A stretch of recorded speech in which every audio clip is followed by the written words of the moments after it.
상상도 못한 일이 일어났습니다. 제가 보스턴의 한 고서점에서 우연히 발견한 낡은 책 한 권이 인류 역사의 가장 큰 미스터리 중 하나를 풀어줄 열쇠가 될 줄 누가 알았겠습니까? 2000년 전 유대인 역사가 요세푸스가 남긴 단 한 줄의 기록. 동쪽 끝에서 온 형제들, 하늘을 숭배하며 큰 곰의 후예라 일컬어졌다. 대부분의 학자들이 그냥 지나쳤던 이 구절이 왜 한국 경주의 고분에서 발견된 금관과 연결되는 걸까요? 더욱 놀라운 것은 이것이 시작에 불과했다는 점입니다. 고대 히브리어와 한국어의 은밀한 연관성, 실크로드보다 훨씬 이전부터 존재했던 동서양의 연결고리, 그리고 수천 년간 구전으로만 전해져 온 한 민족의 기원담까지 지금부터 시작합니다. 영상 시작 전에 좋아요와 구독 부탁드립니다. 안녕하세요. 저는 하버드 대학교 근동고고학과의 사라 윌슨입니다. 제가 오늘 여러분께 들려드릴 이야기는 제 30여 년 학자 생활 중 가장 충격적이었던 발견에 관한 것입니다. 혹시 여러분은 고대 유대인 역사가 요세푸스를 아시나요? 서기 70년, 예루살렘이 로마에 의해 무너진 후 유대 전쟁사를 기록한 그 학자 말입니다. 그런데 그의 기록 중에 이런 구절이 있습니다. 동쪽 끝에서 온 형제들, 하늘을 숭배하며 곰의 씨를 잇는다 하였도다. 이 문장을 처음 읽었을 때 저는 단순히 고대 근동 지역의 어떤 부족을 가리키는 것이라고 생각했습니다. 하지만 지금 돌이켜보면 그때가 바로 제 인생을 송두리째 바꾼 탐구의 시작이었습니다. 여러분, 만약 이 동쪽의 형제가 우리가 생각하는 그곳, 바로 한반도를 가리키는 것이라면 어떨까요? 그리고 그것이 단순한 추측이 아닌 고고학적 증거로 뒷받침될 수 있다면 말입니다. 사실 저는 평생 회의적인 학자였습니다. 증거가 없으면 믿지 않고 추측보다는 사실을 중시하는 그런 사람이었죠. 하버드에서 근동고고학을 가르치면서도 항상 학생들에게 말했습니다. 감정에 휩쓸리지 말고 오직 유물과 문헌이 말하는 바에만 귀를 기울이라고 말입니다. 그런 제가 지금 여러분께 들려드리려는 이야기는 어쩌면 제 학자적 신념을 송두리째 흔들어 놓은 여정이기도 합니다. 처음에는 단순한 호기심에서 시작되었던 일이 어느새 제 삶 전체를 바꿔놓은 거대한 퍼즐이 되어버렸거든요. 여러분도 아시겠지만 고고학이라는 학문은 때로 우리의 상식을 완전히 뒤엎어버립니다. 한 조각의 토기 파편이 한 줄의 고대 문자가 수천 년간 굳어진 역사를 다시 써야 하게 만들죠. 하지만 제가 마주한 것은 그보다 훨씬 더 큰 충격이었습니다. 이것은 단순히 역사를 고치는 문제가 아니라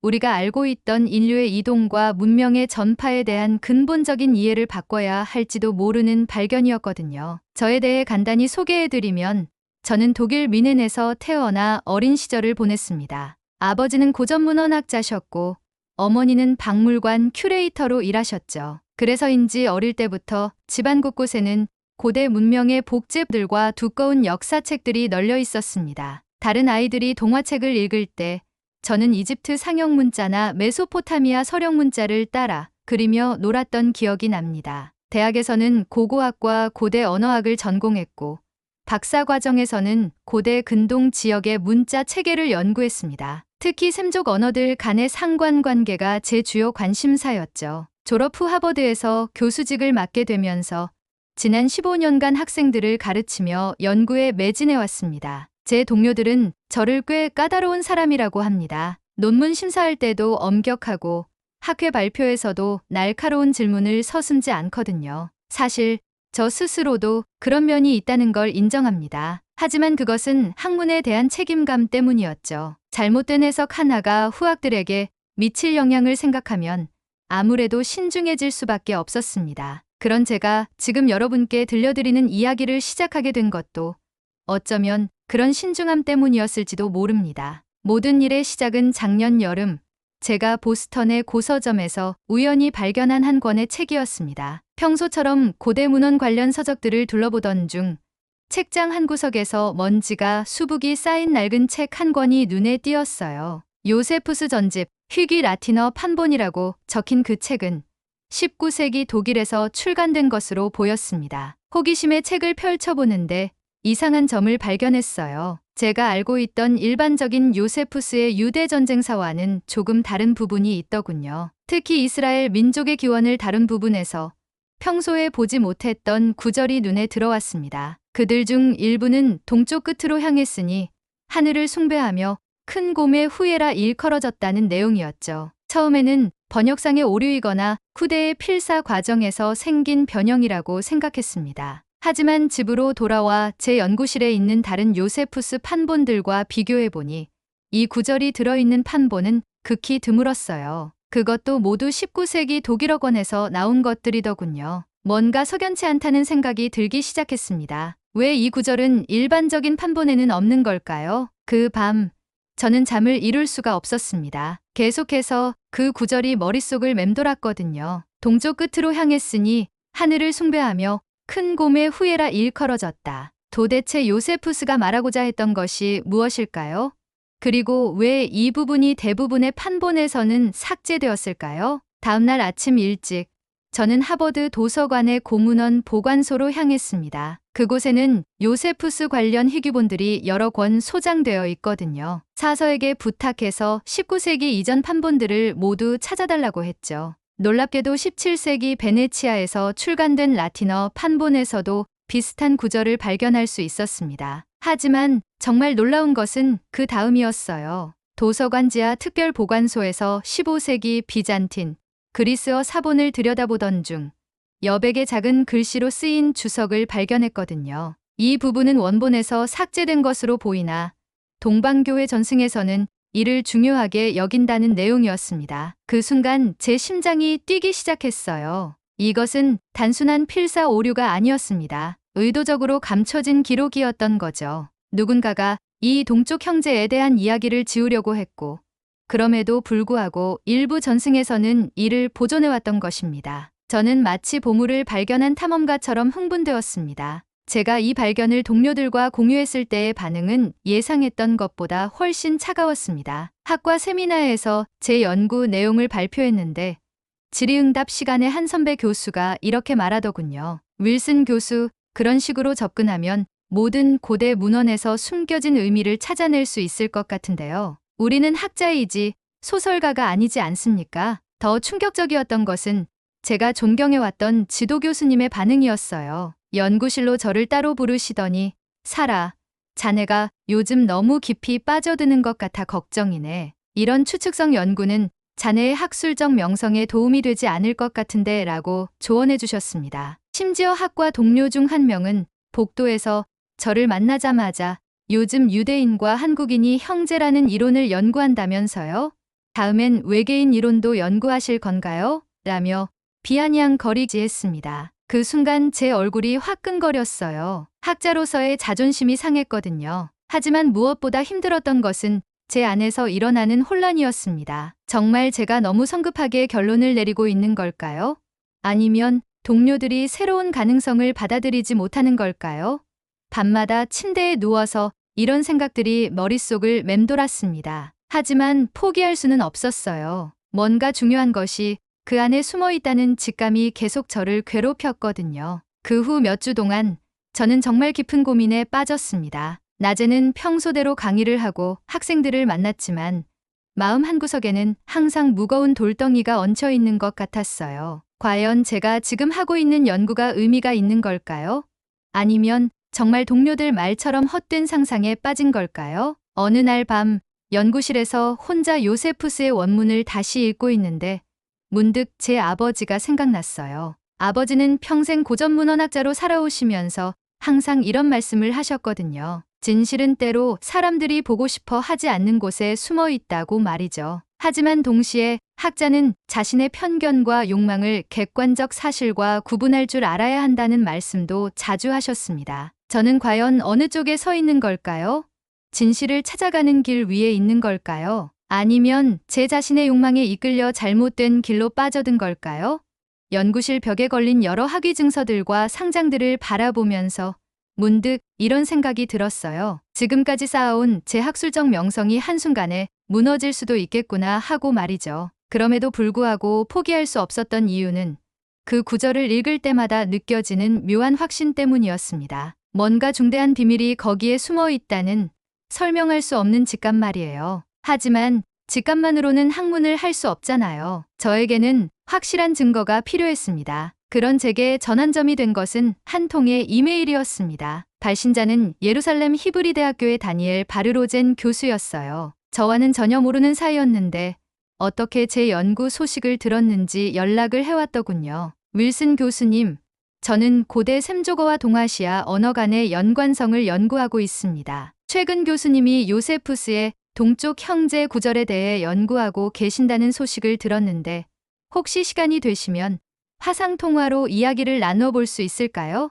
제가 발견한 자료가 교수님 연구에 도움이 될 것 같습니다. 처음에는 조심스러웠어요. 또 다른 회의론자를 만나게 되는 건 아닐까 하는 걱정 때문이었죠. 하지만 그의 이메일에는 진정성이 느껴졌고 무엇보다 동아시아 언어와의 연관성이라는 표현이 제 호기심을 자극했습니다. 혹시 저와 비슷한 의문을 품고 있는 학자가 있는 건 아닐까요? 다니엘 교수와의 첫 화상통화는 정말 놀라웠습니다. 그는 제가 겪고 있는 학계에 냉담한 반응을 누구보다 잘 이해하고 있었어요. 저도 비슷한 경험을 했습니다. 동료들은 제가 너무 상상력이 풍부하다고 하더군요 라며 쓴웃음을 지으시더라고요. 하지만 정말 충격적이었던 것은 그가 보여준 자료들이었습니다. 그는 지난 10년간 고대 히브리어와 한국어 사이의 음성학적 유사성을 연구해왔다고 하더군요. 특히 종교적 용어들에서 발견되는 공통점들을 체계적으로 정리한 논문까지 보여주었어요. 하나님과 히브리어,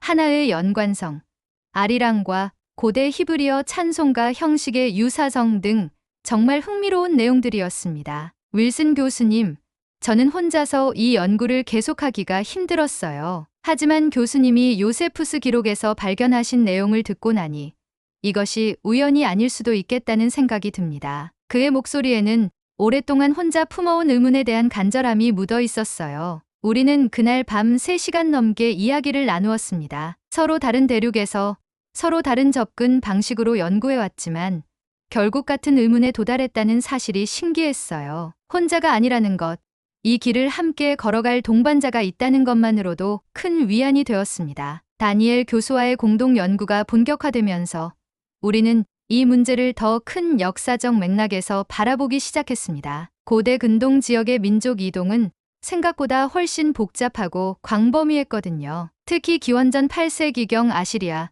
제국의 침입으로 인한 이스라엘 북왕국의 멸망은 수많은 민족들의 대이동을 불러왔습니다. 역사에서는 이를 실종된 10지파라고 부르죠. 아시리아가 정복한 땅의 백성들을 강제로 다른 지역으로 이주시키는 정책을 펼쳤는데 이때 많은 이스라엘 백성들이 동쪽으로 흩어졌다는 기록이 여러 문헌에 남아 있어요. 하지만 그들이 정확히 어디로 갔는지는 지금까지 명확하게 밝혀지지 않았습니다. 더욱 흥미로운 것은 실크로드의 존재였어요. 우리가 알고 있는 실크로드는 한나라 시대부터 본격화되었지만 그보다 훨씬 이전부터 동서를 잇는 교역로와 이동 경로가 있었다는 고고학적 증거들이 계속 발견되고 있거든요. 만약 고대 이스라엘 백성들의 일부가 정말로 동쪽 끝까지 이동했다면 그들이 따랐을 가능성이 가장 높은 것이 바로 이런 고대 교역로였을 것입니다. 우리의 연구는 단순한 언어학적 호기심을 넘어서 인류 문명사의 거대한 퍼즐 조각을 맞춰가는 작업이 되어가고 있었습니다. 하지만 우리의 연구가 본격화될수록 학계의 반발도 더욱 거세졌습니다. 특히 결정적인 타격은 지난해 가을 보스턴에서 열린 근동고고학회에서 받았어요. 제가 다니엘 교수와 함께 준비한 논문을 발표했는데 질의응답 시간에 한 저명한 교수가 이렇게 말하더군요. 이런 식의 접근은 학문이 아니라 판타지 소설에 가깝습니다. 몇 개의 언어적 유사성으로 민족 이동을 주장하는 것은 위험한 발상입니다. 더욱 충격적이었던 것은 학회 이후의 반응이었어요. 제가 소속된 학과에서는 제 연구비 지원을 중단한다고 통보해왔고 몇몇 학술지에서는 관련 논문 게재를 거부했습니다. 학술적 근거가 부족하다, 추측에 의존한 연구다라는 이유였죠. 가장 힘들었던 순간은 제가 지도하던 박사과정 학생 하나가 다른 교수로 지도교수를 바꾸겠다고 말했을 때였어요. 교수님 연구를 따라가다가는 제 미래가 불안해요 라는 그 학생의 말이 지금도 가슴을 아프게 합니다. 그 밤 연구실에서 홀로 앉아 있으면서 정말 모든 것을 포기하고 싶었어요. 20년 넘게 쌓아온 학자로서의 명성이 한순간에 무너지는 것 같았거든요. 과연 제가 지금까지 해온 것들이 의미가 있는 일이었을까요? 아니면 정말 동료들 말처럼 헛된 꿈을 쫓고 있는 걸까요? 그런 절망적인 상황에서 저를 일으켜 세운 것은 뜻밖의 깨달음이었습니다. 어느 날 연구실에서 우연히 갈릴레오의 일기를 읽고 있었는데 이런 구절이 눈에 들어오더군요. 그럼에도 지구는 돈다. 그 순간 깨달았어요. 진실은 다수의 동의를 받아야만 진실이 되는 것이 아니라는 것을 말이죠. 학문의 역사를 돌이켜보면 혁명적인 발견들은 대부분 처음에는 조롱받았습니다. 트로이 유적을 발견한 슐리만도, 진화론을 주장한 다윈도 처음에는 학계의 냉대를 받았거든요. 하지만 그들은 포기하지 않았고 결국 역사가 그들의 손을 들어주었습니다. 그날 밤 저는 다시 요세푸스의 원문을 펼쳤습니다. 그리고 그 문장을 천천히 소리내어 읽어보았어요. 동쪽 끝에서 온 형제들, 하늘을 숭배하며 큰 곰의 후예라 일컬어졌다. 이번에는 전과 다른 느낌이 들었습니다. 이것은 단순한 기록이 아니라 후세에 전하고 싶었던 누군가의 간절한 메시지였던 것 같았어요. 학자로서 제가 해야 할 일은 다른 사람들의 인정을 받는 것이 아니라 진실에 한 걸음 더 가까이 다가가는 것이었습니다. 그런데 정말 예상치 못한 일이 일어났습니다. 제가 거의 포기 직전까지 갔던 바로 그때 한국의 국립중앙박물관에서 연락이 왔어요. 경주대릉원 발굴 현장에서 발견된 금관의 내부에서 미세한 문자가 새겨진 것을 발견했다는 소식이었습니다. 더욱 놀라운 것은 그 문자가 일반적인 한자나 한글이 아니라 고대 근동 지역의 문자 체계와 유사한 형태를 보인다는 점이었어요. 박물관 측에서는 이 문자를 해독할 수 있는 전문가를 찾고 있었고 누군가 제 이름을 추천했다고 하더군요. 한국행 비행기 안에서 제 마음은 복잡했습니다. 혹시 이것이 제가 그토록 찾던 결정적 증거가 될 수 있을까요? 아니면 또 다른 실망이 기다리고 있는 걸까요? 인천공항에 도착해서 곧바로 박물관으로 향했는데 그곳에서 기다리고 있던 것은 정말 상상을 초월하는 발견이었습니다. 금관 내부의 미세한 각인들을 현미경으로 들여다본 순간 저는 숨이 멎을 뻔했어요. 그 문자들은 고대 아람어와 히브리어의 특징을 동시에 보여주고 있었거든요. 그리고 무엇보다 놀라웠던 것은 그중 일부가 하늘의 아들들, 큰 곰의 땅이라는 의미로 해석될 수 있다는 점이었습니다. 마치 요세푸스의 기록과 직접적으로 연결되는 듯한 표현들이었어요. 그 발견은 제 연구에 완전히 새로운 전환점을 가져다 주었습니다. 금관의 문자 해독 결과를 담은 논문을 발표하자 이번에는 학계의 반응이 완전히 달랐어요. 물리적인 유물에서 나온 증거였기 때문에 더 이상 추측이나 상상이라고 치부할 수 없었거든요. 특히 놀라웠던 것은 그동안 제 연구를 비판적으로 보던 동료들이 하나둘 관심을 보이기 시작한 점이었습니다. 하버드 학과에서는 제 연구비를 복원해 주었고 여러 국제 학술지에서 관련 논문 게재를 요청해 왔어요. 다니엘 교수와 함께 쓴 공동 논문 고대 근동과 동아시아 간의 문화적 연결고리는 고고학계에서 화제가 되었습니다. 무엇보다 기뻤던 것은 우리 연구를 바탕으로 한국과 이스라엘 간의 공동 발굴 프로젝트가 시작되었다는 소식이었어요. 하지만 가장 의미 있었던 순간은 제가 지도 교수님을 다시 찾아뵈었을 때였습니다. 사라, 자네가 옳았네. 학자는 때로 상식을 뛰어넘는 용기가 필요한 법이야 라고 말씀해 주시더군요. 그 순간 정말 모든 고생이 보상받는 느낌이었습니다. 이 모든 연구 과정에서 가장 의미 깊었던 순간은 다니엘 교수와 함께 예루살렘의 히브리 대학 도서관을 방문했을 때였습니다. 그곳에는 수백 년 된 유대교 경전들과 랍비들의 주석서들이 보관되어 있었거든요. 한 랍비가 우리를 안내해주면서 특별한 문헌 하나를 보여주었어요. 17세기에 쓰인 것으로 동방으로 떠난 형제들에 대한 기억이라는 제목의 미드라시였습니다. 그 안에는 이런 구절이 있었어요. 그들은 약속의 땅을 떠났으나 하늘 아버지를 향한 믿음은 끝까지 간직했다. 언젠가는 그들의 후손과 다시 만나게 될 것이다. 이 기록은 우리 공동체에서 오랫동안 전해져 내려온 것입니다. 하지만 그 의미를 정확히 아는 사람은 많지 않았죠. 랍비의 설명을 들으면서 저는 깊은 감동을 받았어요. 수천 년의 시간을 넘어서도 보존되어 온 기억의 힘을 느꼈거든요. 그날 밤 예루살렘의 호텔에서 저는 창밖으로 보이는 올리브산을 바라보며 생각했습니다. 우리가 찾고 있는 것은 단순한 역사적 사실이 아니라 인류가 공유하는 깊은 연결고리였구나 하고 말이에요. 시간과 공간을 초월한 형제의 메시지였던 것입니다. 이 모든 연구를 마무리하면서 저는 학문이 가진 진정한 의미에 대해 깊이 생각해 보게 되었습니다. 우리가 발견한 것들은 단순히 고대사의 한 조각을 밝혀낸 것 이상의 의미를 가지고 있었어요. 그것은 인류가 얼마나 오래전부터 서로 연결되어 있었는지를 보여주는 증거였거든요. 요세푸스가 남긴 동쪽 형제에 대한 기록은 어쩌면 분열과 갈등으로 점철된 현대 세계에 던지는 메시지일지도 모릅니다. 우리는 모두 같은 뿌리에서 나온 형제자매라는 것.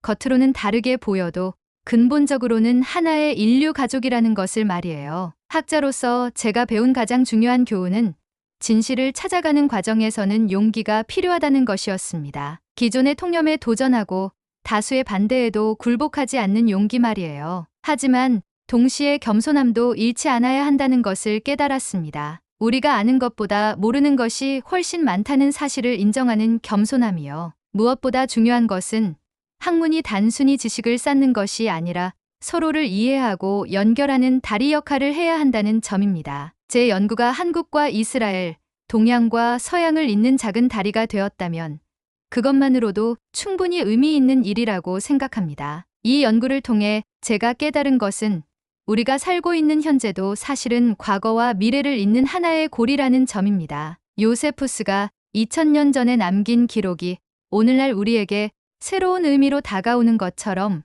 우리가 지금 하는 연구와 발견들도 후세에게는 또 다른 시각을 제공할 것입니다. 특히 요즘 같은 시대에 이런 연구가 가지는 의미는 더욱 특별합니다. 세계 곳곳에서 민족주의와 배타주의가 고개를 드는 상황에서 우리의 발견은 인류의 뿌리가 얼마나 깊이 얽혀 있는지를 보여주거든요. 한국인과 유대인이 형제라는 것이 과학적으로 증명된다면 다른 민족들 사이에도 비슷한 연결고리가 존재할 가능성이 높습니다. 제 연구실에는 이제 전 세계에서 온 학생들이 찾아옵니다. 중국에서 온 학생은 고대 중국과 메소포타미아의 연관성을, 인도에서 온 학생은 인더스 문명과 히브리 문화의 공통점을 연구하고 있어요. 마치 제가 던진 작은 돌멩이가 큰 호수에 파문을 일으키는 것처럼 이 연구는 점점 더 많은 영역으로 확산되고 있습니다. 여러분도 혹시 주변에서 비슷한 의문을 품고 계시지 않나요? 왜 멀리 떨어진 문화들 사이에 이상하게 비슷한 전설이나 관습이 있는지, 왜 서로 다른 언어에서 비슷한 어원을 가진 단어들을 발견하게 되는지 말이에요. 여러분, 제가 오늘 들려드린 이야기의 끝에서 한 가지 질문을 던지고 싶습니다. 과연 우리가 다른 민족, 다른 문화라고 부르는 것들이 정말로 다른 걸까요? 아니면 시간의 강물이 흘러가면서 잊혀진 하나의 기억을 각자 다른 방식으로 간직하고 있는 것일까요? 요세푸스가 남긴 그 한 줄의 기록, 동쪽 끝에서 온 형제들은 단순한 역사적 사실을 넘어서는 메시지를 담고 있습니다. 우리는 모두 연결되어 있다는 것. 겉으로는 다르게 보여도 근본적으로는 같은 뿌리에서 나온 가족이라는 것을 말이에요. 지금도 세계 어딘가에는 저와 같은 의문을 품고 연구하는 학자들이 있을 것입니다. 그리고 언젠가는 더 놀라운 발견들이 우리를 기다리고 있을지도 모르죠. 아프리카와 아메리카 대륙에서도 오세아니아에서도 비슷한 연결고리들이 발견될 수 있을 것입니다. 제 이야기를 들어주신 여러분께 감사드립니다. 그리고 기억해 주세요. 진실은 때로 우리가 예상하지 못한 곳에서 예상하지 못한 방식으로 모습을 드러낸다는 것을. 요세푸스의 그 한 줄이 2000년의 시간을 건너 우리에게 새로운 시각을 선물해 준 것처럼 말입니다. 사연은 여기까지입니다. 구독과 좋아요로 감동 온기에 따뜻한 온기를 더해주세요. 따뜻한 이야기로 다시 찾아뵙겠습니다. 감사합니다.